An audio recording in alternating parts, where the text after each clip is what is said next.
I could have easily done 1 hour on just maths and EAL, reading or writing. I've tried to focus on English just because that's one of the focuses I'm always asked on when I'm doing training. I have got experience of over 25 years of working with EAL children in primary schools, and the results of our EAL children show that they are higher than the national average and often surpass their monolingual peers. And so what I'd like to share with you, obviously there'll be some theory as well, but lots of practical tips and things that I've seen work in. Okay, next slide, please. Okay, this is just a little bit of a snapshot to see using the DFE-EAL codes where the advanced EAL learners are. So I'm sure a lot of you are familiar with these. They go from A to E, E being new to English and E being fluent. The children that we are looking at are the ones at C/D, so the ones where they are developing competence, or they might be competent, but there's still some issues, some errors in grammar, some issues around comprehension, understanding, and these are where our advanced learners are. And just to show you this as a really useful snapshot, so obviously it takes about 1 to 3 years to learn how to speak English, the basic interpersonal communication skills, BICS as it's otherwise known, and that can be done, you know, quite smoothly.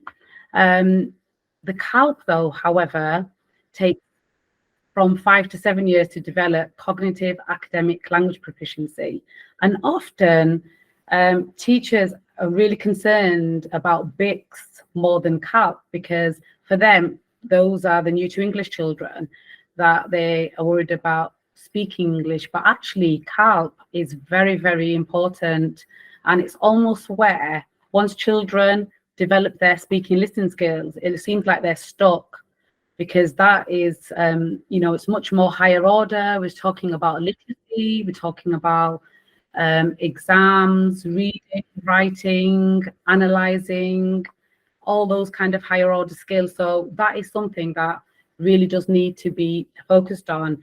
And I would say that high expectations and lots of scaffolding are key. I was put into a school that was in requires improvement years ago, and the data showed that the EAL children, their results were really, really low. A lot of them were actually on the SCN register, and writing was really low across the school, not just for EAL children, but the EAL children were really, really low in their reading and writing results.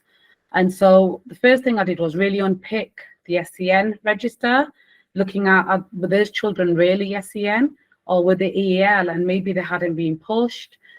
So one of the things that we did was really try to promote speaking and listening and scaffolding in all teaching, which was brilliant because it raised the attainment of everybody with that good for EAL, good for all approach. Looking at the SEN register, taking off children that weren't SEN, and just doing things like interventions, impact policy, our writing curriculum, our reading curriculum, and the results, I think they went, for the first year, I think they were like 40%, in writing went up to 70%, just by high expectations of EL students, and then lots of scaffolding, talk for learning, and just that whole school approach. So that's like a really practical example that I can see, you know, really, really worked. Next slide, please. I'm often asked to do some like key points for advanced EAL learners, and these are all things I've just kind of collated, and they're all based on practice. So of course, as I said, number one, high expectations. They're not in any particular order, but high expectations is just really key. And often we get children from other schools, and when we look at the length of time they've been in the UK, they're advanced learners, yet their writing kind of repertoire is really low. and it's really clear they've not been pushed, maybe treated as SEN. And so that leads me to my next point, that we must really separate EL from SEN. And we did this thing where we actually said, well, we weren't going to have SEN and new to English children sat together, because it was really different. One's a learning need, one's a language need. And so we just really look at that. And of course, children can be both EL and SEN. And that's, there's obviously assessments and things that can see if that is the case, but it really needs to be separated. So, those like kind of low expectations and not raising kind of the attainment of EL children and pushing them, that's something that really, really needs to be challenged. And as we looked at the DFE SIMS code for EAL from A to E, it's an awareness that we have different stages of language acquisition for EL children. And like we said, it takes a few years to be able to develop BICS and 5 to 7 years to develop CALP. And that's just something that we do kind of like need to be aware of, so that, we're not just thinking of the children at BICS, and we really kind of develop the CALP, which can be trickier. As I said, it can seem like children are stuck, get really confused that, well, they're speaking fine, the English, and seem to understand, why is the reading and writing so low? So that is all the things that I was saying about CALP, really. And it has to be a whole school policy. So EL need to have a high profile from the top, so that they can impact policies and practice, for example, the English scheme, maths policy, etc. And I can't imagine, doing the job I do in the trust that I am without the head teacher having that really high profile of EAL, and questioning teachers if they haven't made progress. And if they haven't, well, is it an SEN issue? But it needs to come from the top, because you could have all the interventions, set up in your school. You could have bilingual support, but if it doesn't come from the top and it's not impacting your English, your reading, your maths, just a whole school approach, it just really won't be very useful in the long run. And diversity goes hand in hand with that it needs to be made sure that it's threaded into the ethos and curriculum of the school, and bilingualism is celebrated and almost seen as a tool as well to, with parents, to help develop language and learning.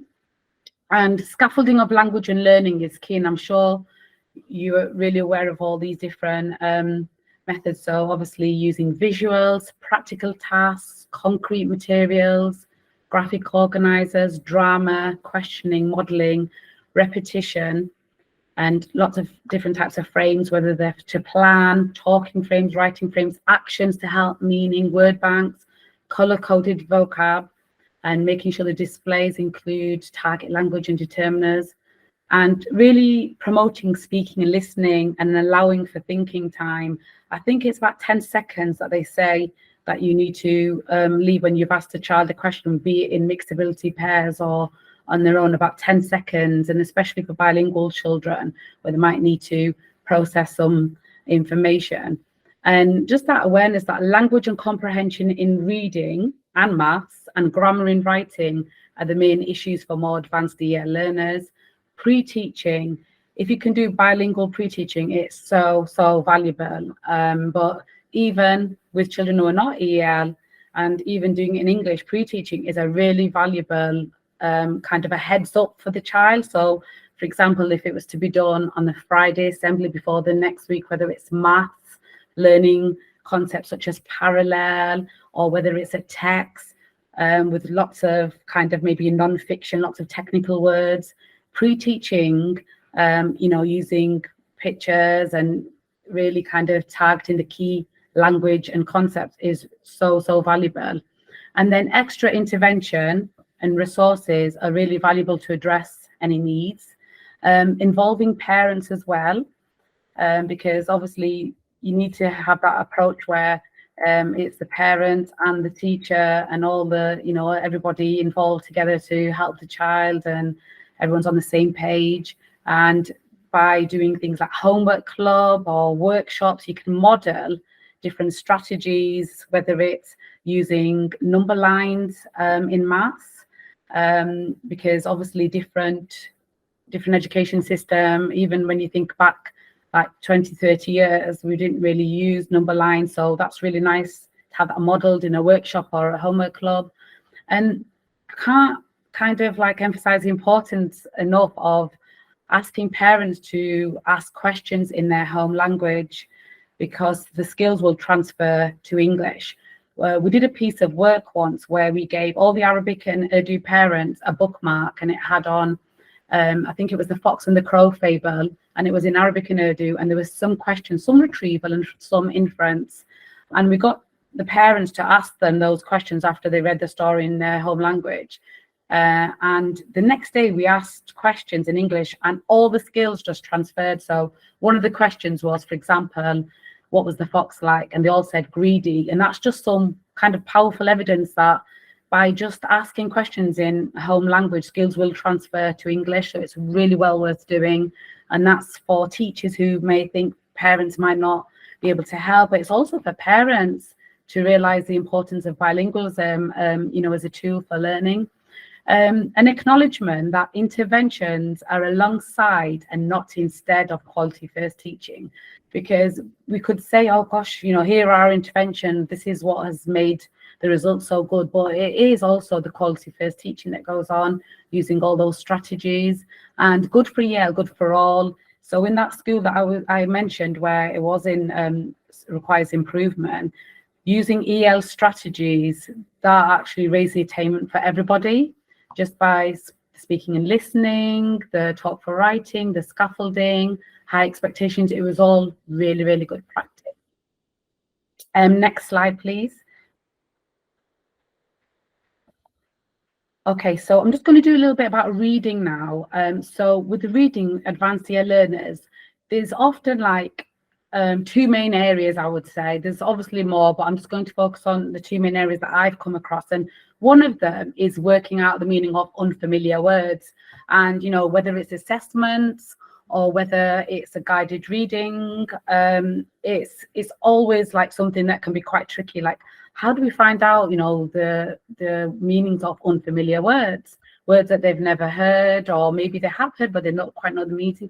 So I created this kind of resource, and it's basically lots of teachers are using this in, especially in year 6, and it's where they get the unfamiliar word, they look at the word, does it give you any clues? Have you heard it before? Maybe it's got a root word in there. And then you look at the whole sentence and it's, well, actually, you know, it's an adjective because it's describing the castle. So that's kind of gives you a little bit of a clue. And then you do kind of a clever guess. Well, I'm going to guess really big. And then you try it in the sentence to see if the sentence makes sense.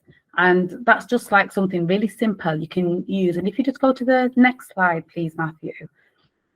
I'm not sure if you could do it from your end, but it's actually, this is like a practical way of where you are lifting. Can you just go to the next one after? Yeah, that one. I don't know if you can, Matthew, if you can practically just drag oh, you probably can't because you're presenting, but when I've done it on PowerPoint, you can actually, so these are like, say, 3 choices for the red word, full-throated. And you can either get children to do their own options, or you can give them options and they actually try it into the sentence, see which one makes sense. And this is really good. And it doesn't have to be a big thing. They can just write it on strips of paper, their options, or you can give them some options. And it's really good because by doing this, some of them look as if they will work, like, you know, shout. But then when you have a look, it's actually, it's an adjective. So then it kind of shows that actually it must mean loud. So this is something that is quite useful to do with children, where they have maybe just a sentence or a paragraph and they're trying words in that sentence. If you kind of print it a bit bigger, it's really useful for them to like try and then really experiment. And I know like in assessment, they're always asking, what do you think this word means? And then it just gives them that thing about making the sentence make sense. So it's like it's quite a valuable activity. Could you go to the next slide, please? Okay, so these are just some things that I put down for developing comprehension. So drama, by immersing themselves in the text, in the story, it just really brings it alive. So it's easy for them to understand events, feelings of characters, and also predictions as well, because you could like freeze frame it and say, well, what do you think is going to happen next? So drama is really, really good for EAL. And if you can, whether it's in reading or text and writing, if they can get an opportunity to act out, it really does give them that kind of character's shoes, but also just a more deeper understanding of what is going on in terms of setting, character. The other thing that I like to do for inference is true or false. So you give them a statement and then they have to say whether it's true or false, but they have to prove it by going to the text and finding the evidence. So if the statement was Anna was angry, after looking, they can say, well, actually it's true because she slammed the door. So it's using kind of the text to help them answer the question, really kind of give them that evidence. Adam was brave, false. It says he nervously went in and he wished he hadn't come. They went to the haunted house after school. False. It says the moon shone and they heard an owl hoot. So rather than just asking them questions in an open-ended way and they just having to look at, obviously they can do that later, but the best way to do it is actually give them something to work on. So they've got a statement and they have to see if it's true or false by just looking at the text. Next slide, please. On here, I've just done some what I'm sure a lot of you know, DARTS activities for reading, which is basically directed activities related to text, and it's every time the children are interacting with the text. So the previous table was an example of DARTS, but there's so many different examples of DARTS. And so apart from the table, it could be closed procedure, where they're given an option of some words, highlighting some words or features. So they might have to highlight, for example, how are they feeling? So they highlight they're terrified, shocked, and dazed. A drawing activity can be quite useful if they've got a description of a character or a setting, and then you get them to draw that really shows if they can understand things like prepositions. Sequencing text, if they get some paragraphs or maybe sentences and put it in order, looking at, like keywords like in the end or first of all, those kind of things. Matching words or sentences to pictures or statements. That one just shows words and with the definition. It's quite a good hands-on approach to have, really. So all these things are like DARTS activities, and they're really useful rather than just asking questions. And in the assessments, if you think about the Year 6 reading test, there's a lot of these kind of things where they have to sequence the text, they have to fill in tables. So it's just really good practice anyway, as well as developing their reading and understanding. I've just got here an example of a Year 6 child from the autumn term in writing. And I just want you to have just a couple of minutes to have a look and see if you've got a pen and paper, just to make some notes about what are the key EL issues that you can see in this text. It was a lighthouse story. I think there's an animation as well that goes with it in a book. And this child, who is an advanced EL learner, I think she came with us from Spain. She spoke Urdu as a home language. She'd been to Spain a little bit. Obviously, they don't start school until they're later, so she didn't have many literacy skills. But now in Year 6, she's an advanced EL learner. This is her writing. So if you could just have a couple of minutes to have a look at this and see if you can find any EL errors that are quite common. Maybe we'll have a look at this. The next slide, please.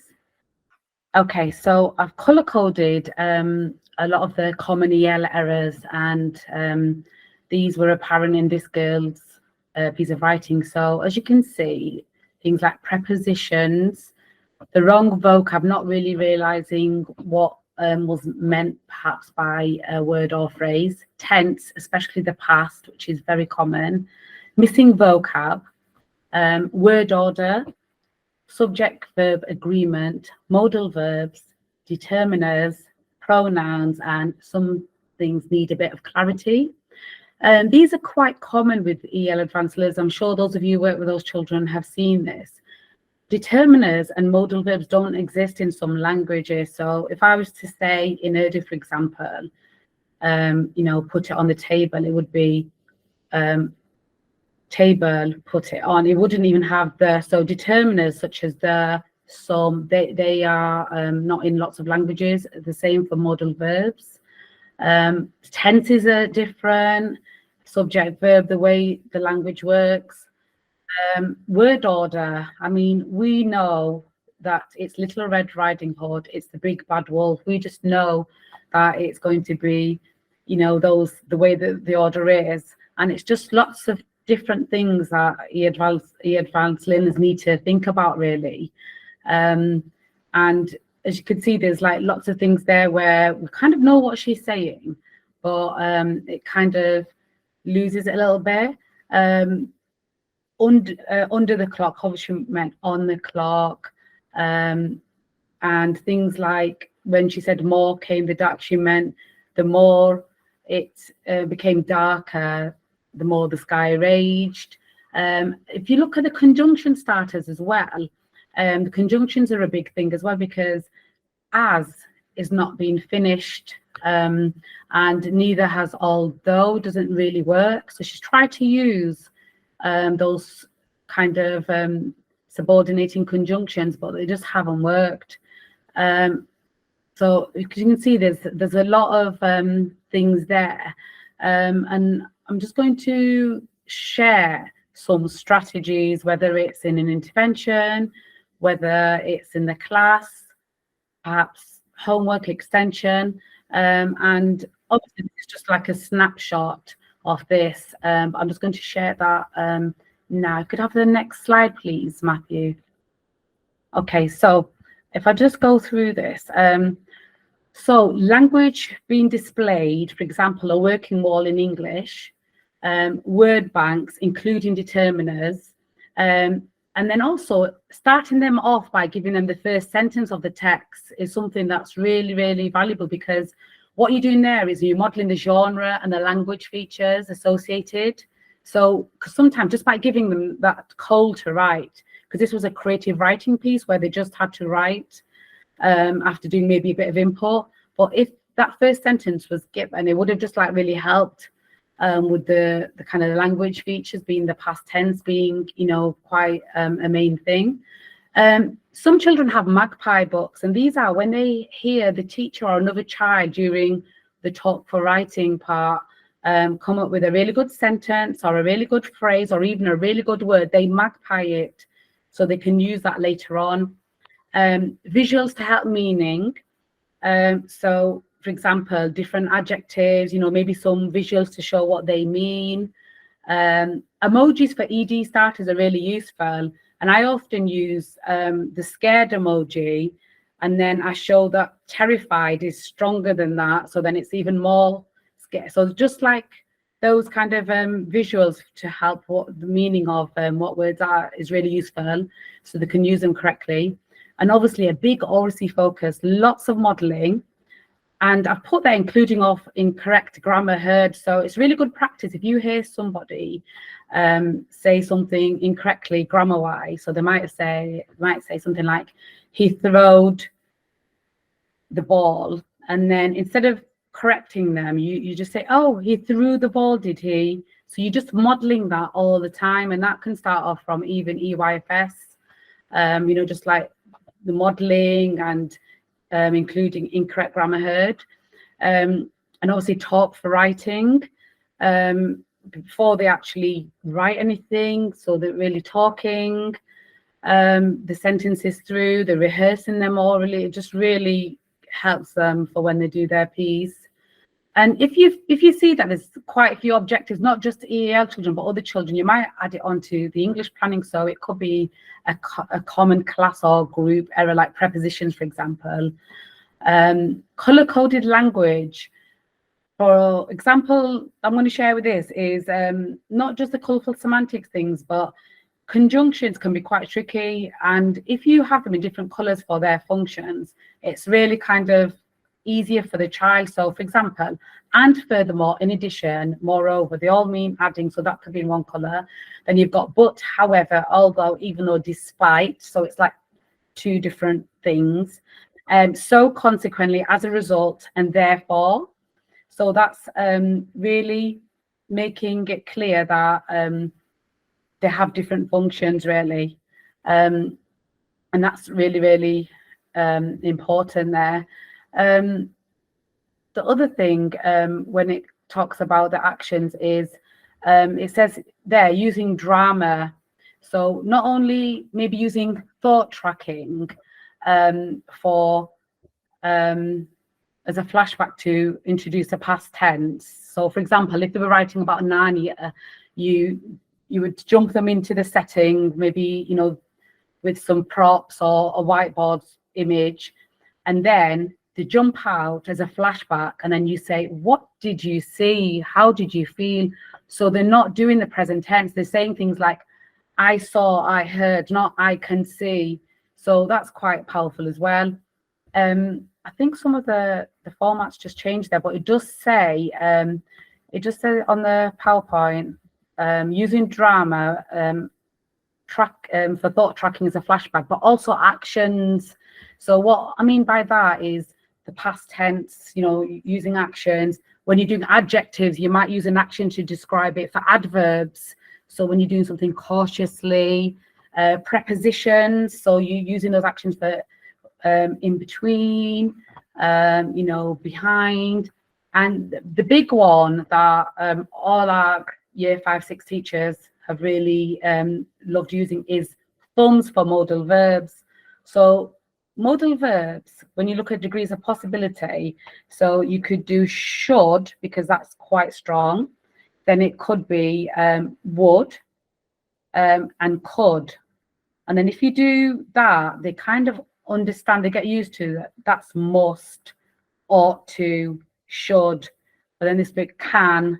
So if it was like, you know, you had 3 wishes, I might, oh, I must, I could, I would. So it's just the use of that just shows you a bit of strength towards the modal verb. And then the other thing is sentence scaffolding frames. So these are really, really valuable because what you have there, you can have ones for as starter, other conjunction starters. You could do it for fronted adverbials, relative clause. And if I just show you, if you can look at my screen, so I've got a big version here. This is a relative clause, and it just says there, the monster scared me. But then there you've got the monster who was green scared me. So the children can see that it makes sense with and without the relative clause. And if I just do the version that the children use, so it's just on strips. So you could have a fronted adverbial and then you kind of bend it, and then it says, so if it was like silently, they ran inside, it would just say there, they ran inside, but then you can put silently. And then this is a relative clause as well. So it just says the Victorian children deserve a statue. The Victorian children who worked really hard deserve a statue. So it's just all the time scaffolding it in a sentence so they can see how the sentence is. And where you can see on the screen the as opener, I've put in the middle scales to show with the as opener, just like that child found really tricky, it's 2 things happening at the same time. So as I open the door, I heard a scream. So you've got that balance there. So, and you can use that for while as well. And where I've got the although starter, you'll be able to see it much more like when the resources are sent out. But there it shows that although it could start off with a bad thing, although I was scared, and then it ends up being quite positive, I opened the door. Or it could be the way around. So it could be something good first. Although it's my birthday, I didn't get a present. So just by having these frames for fronted adverbials, relative clauses that show the main sentence and not the subordinate clause that goes in there, and just by showing how the conjunctions work with these images, it just kind of gives you a bit of a heads up for the children really about what exactly the sentence should be, and then they can read it and check it as well. That brings me on to something that I use quite a lot. I tell children to PS check after their work, and that is for punctuation and sense. So if they were to do a sentence strip, they might have to then write, okay, can you do a PS check? And they know straight away they've got to make sure the comma's in there to mark a clause, capital letter, full stop, but also does it make sense? Is the as one, two things at the same time? Is the although one showing a bit of a contrast? Does the relative clause work with and without the drop in the middle? Does the fronted adverbial actually add on to the sentence? So it's quite a good strategy to do that. And then you could do explicit teaching while verbal feedback takes place. So if you've got groups of children or a child and you know that they're doing subject verb, for example, they're doing it wrong, you can just say, look, which, which means, so if you're doing, for example, for was and were or something, you can say was is for one and were is for more than one. If they're doing which instead of who. On mine, I always have like a person for when it's who, a who relative clause to show it's for a person. But if it was for like something else, like the cave, you would know that it was which. So just you could do a bit of verbal feedback using that as well. And it could be extra intervention for some children if you think they need it, or maybe resources being sent home, gap fillers. I know Twinkl have got lots of things to do with gap fillers. It could be homework exercise. And even when I talked about the language displayed, a lot of those are really brilliant to be used on display. So things like conjunctions, fronted adverbial, so they kind of double really as language display resources, but also as activities as well. So that's, if you think somebody needs something to do with, like some children need the tense or subject verb or conjunctions, there's so many gap fillers you could use either after work as an extension or for homework. And obviously, like I said, the print environment is so important for that. All these strategies and resources, we will be kind of sharing these with you. But this is just like a little bit of a snapshot. Now, the child that I showed you, Matthew, if you could go back to the slide with her writing, please. This child is now expected to pass her year 6 SATs. And you wouldn't have thought at the beginning of the year, because her grammar, I mean, the spellings were a bit of an issue as well, but her grammar, her punctuation, it was just really, really worrying. Not knowing when to use conjunctions, how to use conjunctions, lots of subject verb agreement. And now she's expected, and this is through all the strategies that I've shared with you, whether it's making sure she's got a Magpie book, so she's got things that she wants to use in her own writing, talk for writing, scaffolding, sentence strips, word banks, things on the wall that will really help. She'll often will look on the wall and, want to use a better word. All these strategies have really helped her. So she's expected to pass her year 6 writing SATs. And I just wanted to leave the rest of the time for this evening if anybody's got any questions or they want me to clarify, because I do realize online it's very different from doing it in person. It's very me talking and trying to show things. Some of the slides aren't as clear when they're presented. So if anybody's got any questions or there's any issues with children that you're working with, then please do feel to put it in the chat really, and then Matthew can share these with me.